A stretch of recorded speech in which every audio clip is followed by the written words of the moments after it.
வாமா புனிதா உட்கார். உட்காருமா. உனக்கு 100 ஆயுசு போ. உன்னை பத்தி தான் இப்ப பேசிட்டு இருந்தேன். கரெக்டா வந்துட்டேன். ஏண்டி இவ்வளவு புனிதா டீ போட்டு கொடு போ. இந்நேரத்துக்கு எதுக்கு டீ?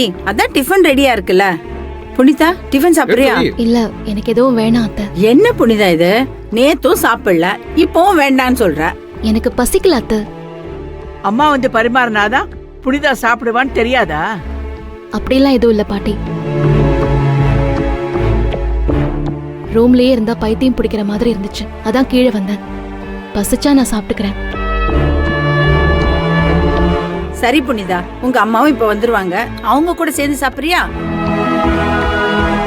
அம்மாடி, உன் அம்மா மேல இன்னும் நீ கோவமா இருக்கேன்னு தெரியுது. அதுக்காக உங்க அம்மா சாப்பிட்டாளா இல்லையான்னு கூட கேட்க மாட்டேன்.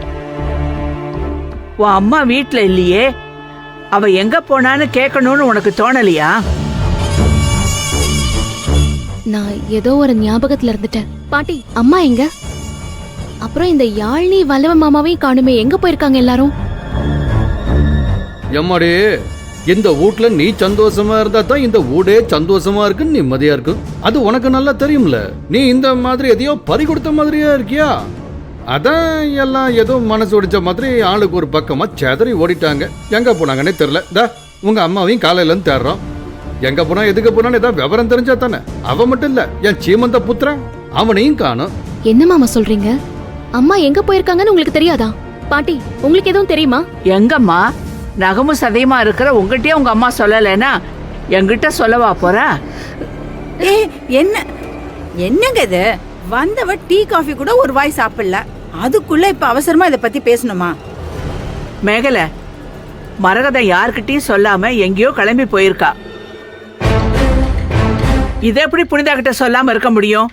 புனிதாவுக்கு மரகத மேல 1000 கோபம் இருக்கும். அதுக்காக மரகத காணோன்னா சும்மா இருப்பாளா? அவளுக்கு அவங்க அம்மாவை தவிர அண்ணா ஆகாரம் எல்லாம் முக்கியம் இல்ல.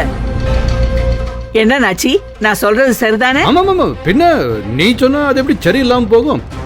புனிதா, நீ என்னமோ தேவையில்லாம பயப்படுறியோன்னு எனக்கு தோணுது. ஏன்னா உங்க அம்மா எங்க போயிட போற? ஏதாவது பக்கத்துல எங்கேயாவது போயிருப்பா. அதெல்லாம் பத்தி கவலைப்பட்டு இருக்காம நீ முதல்ல சாப்பிடுமா. இது வெறும் வயத்தோட இருந்தா மனசுல சிந்தனை எல்லாம் வேற மாதிரி ஆயிருமா.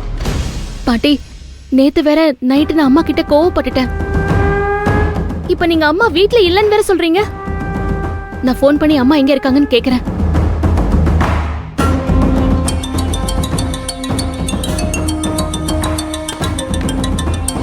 போன் எங்க இருக்கு?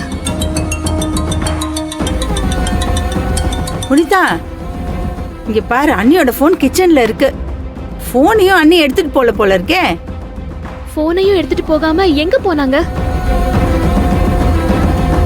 எப்பவும் வல்லவன் எந்திரிச்சோடனே டீன்னு வந்து நிப்பான். காலையில இருந்து நானும் அவனை கண்ணுல பார்க்கவே இல்ல. இப்ப அண்ணியையும் காணும் பாருங்க. புனிதாம்மா, அது சொல்லக்கூடாதுன்னு நினைச்சேன். ஆனா நேத்து மரகதம் என்கிட்ட ரொம்ப வருத்தப்பட்டு பேசினா. நீ வேற அவகிட்ட சரியா பேசலையாமே. அதுல ரொம்ப மனசு ஒடிஞ்சு போயிருந்தா. எந்திரிச்சு பார்த்தா காலையில இருந்து அவ்வளவு ஆளை காணும். அதை நினைக்கும் போதுதான் எனக்கு ஏதோ கொஞ்சம் பதட்டமாவே இருக்குது. நாச்சி, நீ எதுக்குடா பதற? நீ பதறத பார்த்து புனிதா பயப்பட போறா. அத்தை, நான் காலையில வெள்ளன கோலம் போடலான்னு வாசலுக்கு போனேன். அப்போ அண்ணி தூங்காம அங்க உட்கார்ந்து புனிதா போட்டோவையே பாத்துக்கிட்டு இருந்தாங்க. போய் தூங்குங்களே அண்ணின்னு சொன்னேன், பதிலே சொல்லல. இப்ப போனை வேற வீட்லயே வச்சுட்டு போயிருக்காங்க. என்ன ஆச்சோ ஏதாச்சோன்னு தெரியலையே அத்தை. அம்மா சாப்பிடவும் இல்ல, தூங்கவும் இல்லன்னு சொல்றாங்க. அப்படி எங்க கிளம்பி போயிருப்பாங்க?